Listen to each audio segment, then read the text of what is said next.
So, why do you think association employees feel fear around generative AI? And how do you win them over? The key is transparency. The uncertainty, the fear comes from lack of clarity around generative AI. There's been so much puffery and so much concerns and so much hype about generative AI replacing everyone and people losing their jobs right and left. No wonder staff feel concerned. And they have a right to be concerned. A number of large corporations have announced hiring freezes or layoffs explicitly due to generative AI. So if you want your staff and your volunteers and your members to not be so concerned about generative AI, you need to be transparent to help build trust, to help ease concerns, and have regular updates. That will help turn skepticism into confidence and align everyone on the goals that you're pursuing. So fears come from silence. Speculation is what leads to resistance. Rumor mongering are pretty bad. I've seen this as a consultant for associations. I've seen rumor mongering really get pretty bad. Staff worry about job security. Volunteers worry about changes to the process by generative AI tools. Misinformation is what thrives in voids of communication. Rumors like these, the grapevine, can derail enthusiasm for truly positive initiatives. So have consistent, clearly updates, ideally on a weekly basis, to keep volunteers and staff engaged. Highlight successes to show how generative AI complements instead of replaces human expertise. Showcase the real-world benefits to staff and volunteers alike to reinforce the value of this technology. Have interactive forums, not just you communicating, but have town halls, virtual and in person, to address concerns effectively.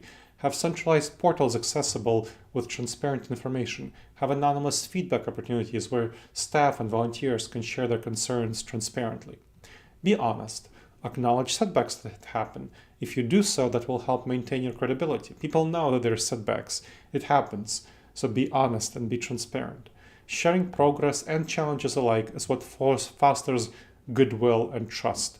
Having clear benchmarks and milestones is part of this. So have realistic expectations, don't expect too fast adoption, and share transparently on how you're doing on those metrics and benchstones. So have transparency in resolving issues as well. So if you have issues, share how you're resolving those issues. Share if you're not meeting benchmarks. Share if you're not meeting milestones and why. Give explanations, have discussions. Honesty is what will reinforce confidence in your leadership and an eventual positive outcome. Now, talking about two-way communication, the town halls, dialogue back and forth is what will ensure that staff and volunteers feel both valued and heard. Have Q&A sessions to enable real-time clarification of concerns. Have one-on-ones as well, people being able to have virtual meetings or in-person meetings to discuss things behind closed doors. Of course, have surveys to give people some anonymity, as well as anonymous feedback forms that people can fill out anytime. And act on that feedback. So get those forms, get that feedback, anonymous feedback, surveys, and show how you're acting on it.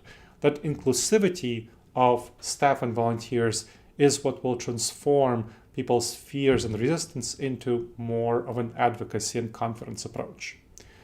Have communication platforms that empower stakeholders. For example, have an intranet with accessible updates, learning materials in text and video format, in podcasts, to demystify complex generative AI concepts. And have forums for people to talk to each other, to enable collaboration and share best practices. That self-service is going to be helpful to foster independent exploration and collaboration to simplify the adoption process. You as a leader need to take responsibility to communicate consistently and candidly. Be responsive to feedback to demonstrate commitment to the process and commitment to the staff and volunteer opinions. Have honest updates to have that culture of shared accountability. Not only the staff are accountable, but you're accountable to them, and the same thing to volunteers. Transparent leadership is key to reinforce trust in organizational goals, and that will inspire support for whatever initiative you take on, because trust is what inspires support. Staff and volunteers can embrace change when they feel included. And generative AI is what will help strengthen an association's mission long term. You need to convince people of this. You need to have buy-in. Now, if you do so, what I've seen with associations I've worked with is that it helps them not only be more efficient and effective, efficient meaning getting the same amount of stuff done with less resources, and effective meaning using the same resources to get more done. Ideally, you want to be more efficient and effective. It also helps them be seen as thought leaders in their industry. And that helps draw members and retain members who otherwise might drop out or not join the association, because otherwise the association would be seen as irrelevant if it's not a thought leader, it's not a leader in generative AI adoption, and if it's not setting the standards for its industry. All right, make sure to subscribe to the channel wherever you checked it out for more videos like this. And if you have any questions, email me at gleb@disasteravoidanceexperts.com. That's GLEB @disasteravoidanceexperts.com.